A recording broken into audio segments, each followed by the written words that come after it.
વડોદરામાં પીસીબી નિષ્ક્રિય થતા દિવાળીમાં બુટલેગરો સક્રિય થઈ ગયા। તમામ ચેકપોસ્ટ પર નાકાબંધીના દાવાઓ પોકળ સાબિત થયા।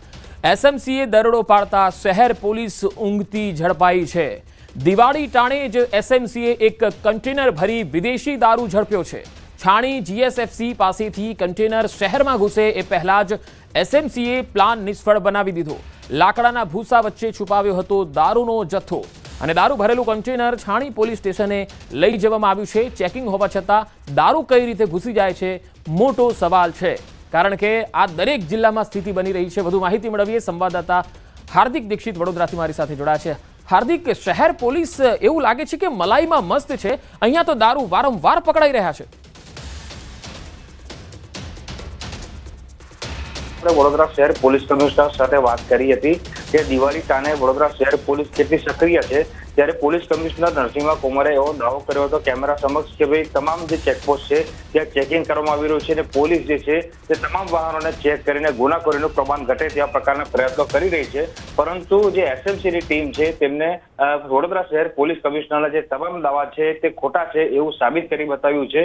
ગઈકાલની જ વાત છે, જીએસએફસી પાસે કન્ટેનર જે છે તે આવી રહ્યું હતું, શંકાસ્પદ હતું અને એસએમસીને પાક્કી બાતમી હતી કે આ કન્ટેનર છે તે ખીચોખીચ દારૂથી ભરેલું છે। તો બાતમીના આધારે કન્ટેનર જ્યારે રોક્યું ત્યારે લાકડાનું ભૂસું છે તેની આડમાં વિદેશી દારૂનો જથ્થો જે છે તે મોટી માત્રામાં લઈ જવામાં આવતો હતો। એટલે સૌથી મોટો સવાલ એ છે કે એસએમસીની ટીમ જો ગાંધીનગરમાં કે અમદાવાદમાં બેઠી પત્તો લગાવી શકતી હોય કે વડોદરા શહેરમાં આટલી મોટી માત્રામાં દારૂ ઘૂસી રહ્યું છે, તો પછી વડોદરા શહેર પોલીસ જે કે સક્રિય હોવાના દાવા કરે છે એ શહેર પોલીસને ખબર કેમ ન પડી કે સંસ્કારી નગરીમાં આટલી મોટી માત્રામાં દારૂનો જથ્થો જે છે તે ઠલવાવાનો છે। જે એસએફસીએ છે પોતાની કાર્યવાહી પૂરી કરી છે। દારૂ ભરેલું કન્ટેનર જે છે તે છાણી પોલીસને સોંપી દેવામાં આવ્યું છે, પરંતુ હવે દારૂ મંગાવનાર વ્યક્તિ કોણ છે, દારૂ મોકલનાર વ્યક્તિ કોણ છે, તેને વડોદરા શહેર પોલીસ ઝડપી છે કે કેમ, તે સૌથી મોટો સવાલ જે છે તે અહીંયા ઉભો થઈ રહ્યો છે। સૌથી મોટી વાત એ છે કે દિવાળીનો સમય છે ત્યારે એમ લાગે છે કે વડોદરા શહેર પોલીસ જે છે તે રજાના મૂડમાં હોય અને એના કારણે બુટલેગરો દિવાળી ઉજવવાના મૂડમાં આવી ગયા હોય તેવા પ્રકારનો માહોલ જે છે તે જોવા મળી રહ્યો છે। પંકજ, હાર્દિક, આ અંગે છાણી પોલીસના પીઆઈ કે પીએસઆઈ સાથે કોઈ વાતચીત થઈ શકી છે, અથવા તો ડીસીપી અથવા તો કમિશનર સાથે વાત થઈ શકી છે? કારણ કે એસએમસી આઈને દરોડો પાડી જાય તો સ્થાનિક પોલીસ કરી શું રહી છે?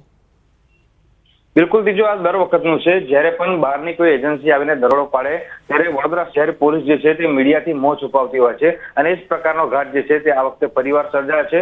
હવે મહત્વની વાત એ છે કે જવાબદાર જે અધિકારી છે તેના સામે શું કાર્યવાહી કરે છે, કારણ કે પીસીબી જે છે તે પીસીબીની જવાબદારી છે કે શહેરમાં આ પ્રકારની ગુનાખોરી જે છે તેનું પ્રમાણ ઘટે, પરંતુ પીસીબીની નિષ્ક્રિયતાના કારણે જ આ પ્રકારે જે છે તે એસએમસીએ દરોડો પાડ્યો છે। અને મેં કીધું એ પ્રમાણે કે સ્થાનિક જી હાર્દિક, આભાર સમગ્ર માહિતી આપવા માટે। હવે આ ત્રણ તસવીરો અમે આપને બતાવી રહ્યા છીએ। આ ત્રણેય તસવીરોમાં દારૂ પકડાઈ રહ્યો છે। સીતાફળની આડમાં દારૂ પકડાયો। બીજી તસવીર દરિયાઈ માર્ગેથી ગીર સોમનાથમાં નવા બંદર પોલીસે અહીંયા દારૂનો જથ્થો 200 પેટી જેટલો પકડ્યો અને ત્રીજી તસવીર વડોદરામાં લાકડાના ભૂસા વચ્ચે દારૂ લઈ જવાતો હતો।